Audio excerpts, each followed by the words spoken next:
Another thing I so badly want to address. It's been in my heart, it's been in my mind for a long time. The black community is toxic about getting better. If you live in a bad neighborhood, the ghetto, the hood, wherever, and you make it out there, say you go to college, you get an apartment, you're living your life, the black community will rag on you. I'm not going to say that.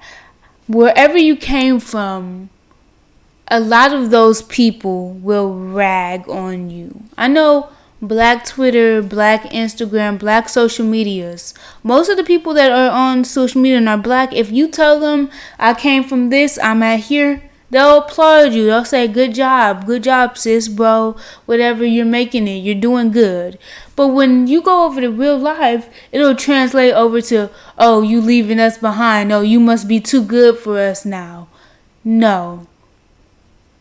No. And that is toxic. So what I'm going to say is real life families, black families can be so incredibly toxic.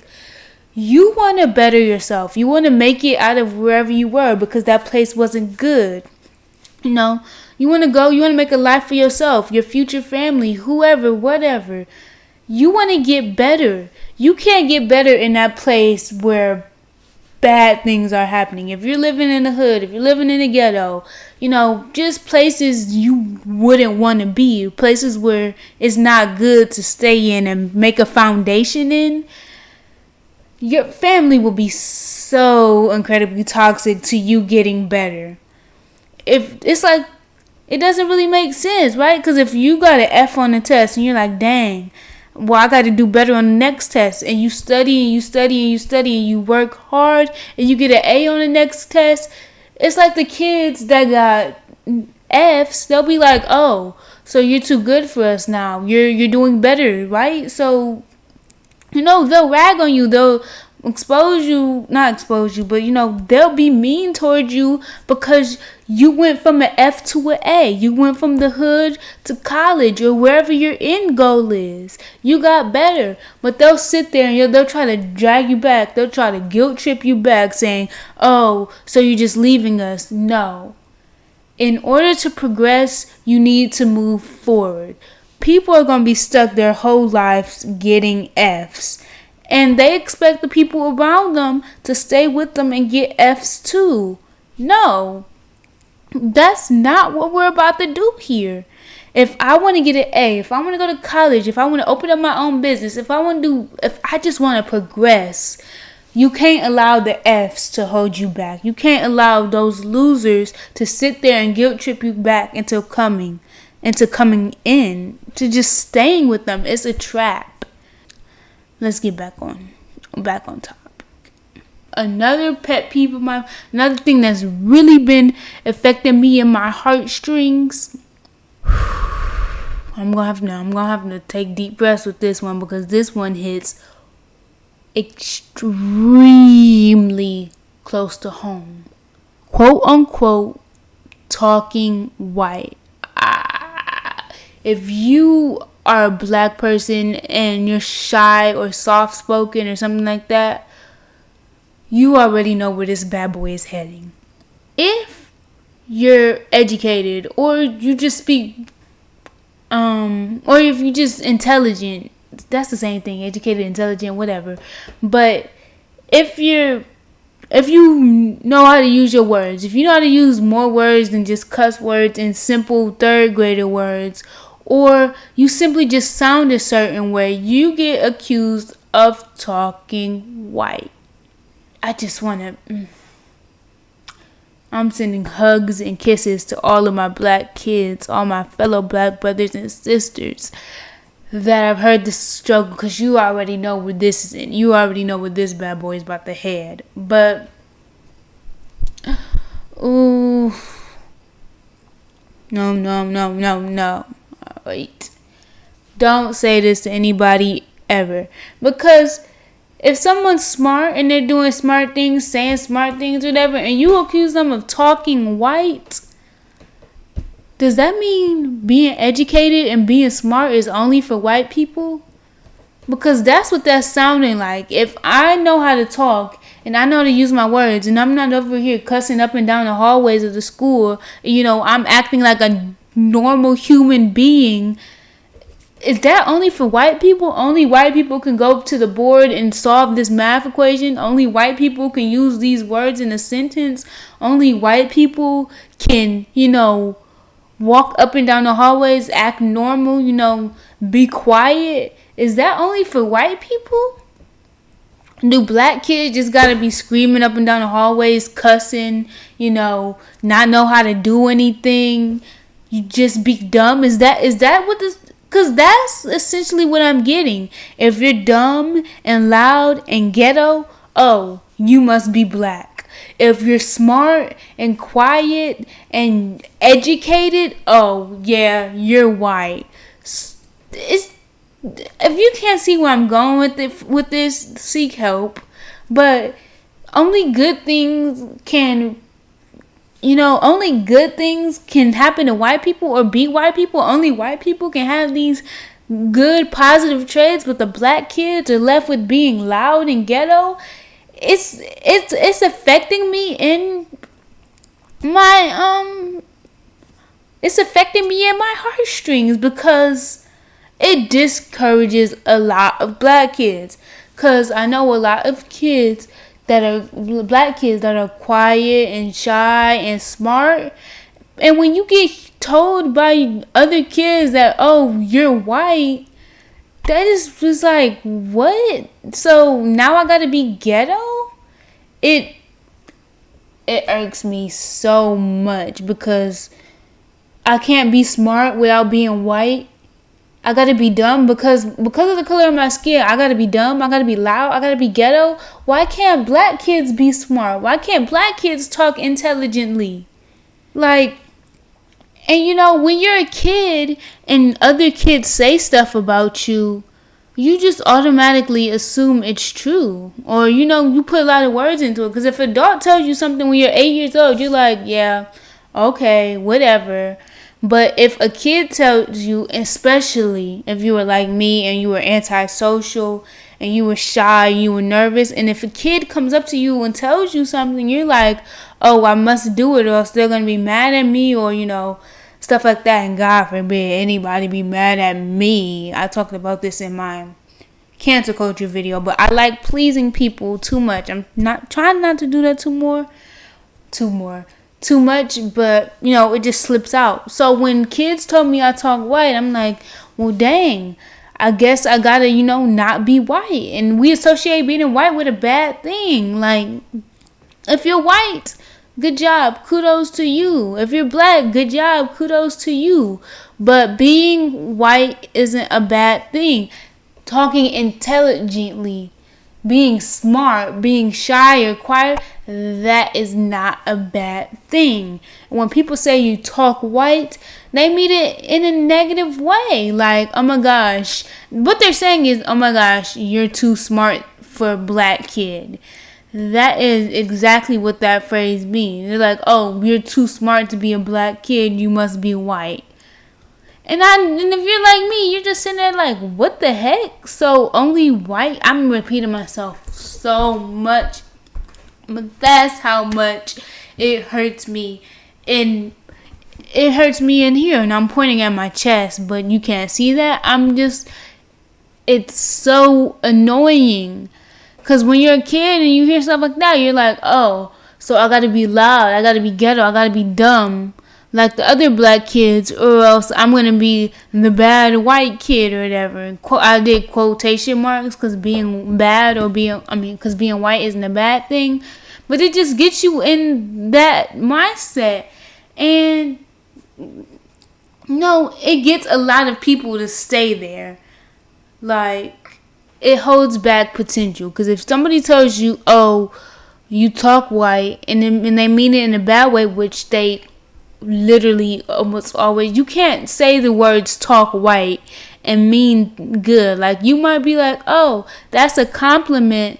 No, it's just saying that you're not, it's just, when you tell someone they talk white, you're telling them, oh, you're intelligent, you're smart, you must not be black. And you're just like, what? Why would you say that to someone? Like, what? It's just so mind-boggling that people will say, oh, you talk white, and think, oh, yeah, let me pat myself on the back. That was a nice thing to say to that person. Like, no, it just means black kids can't be smart. Black kids can't be intelligent. Black kids can't be soft-spoken. So if you've ever said that to someone, let's try to fix that. Let's just rein ourselves in. Say, oh, you sound smart. Oh, you sound intelligent. You don't need to call them white, because that's just saying, oh, yeah, black kids, those ghetto monkeys. That's what they're saying. That's what you're saying. And you might mean it in a nice way. You might mean it in a positive way. But all I'm hearing is, oh, you're smart for a black kid, I guess. And it's just negative, a million thumbs down. And it's just not giving what it was supposed to give. The black community can be a good place. The black community can be the best place. I feel like it is the best place. I am incredibly biased.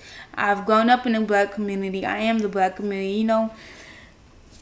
They're my family. They're my home. And I love them to death. Most of them, actually. I love my community. I love my family. All black people. I love my family to death. I love most of y'all, because some of y'all be tripping big time.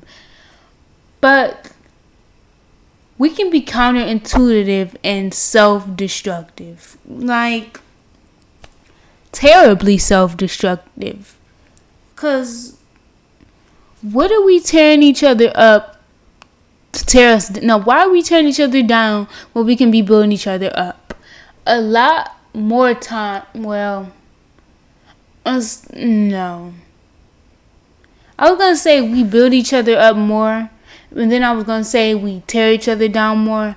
But to be honest, I think we tear each other down more. Because for every positive thing I see with the community, I see 1,000 more negative. I think you could say that for everything.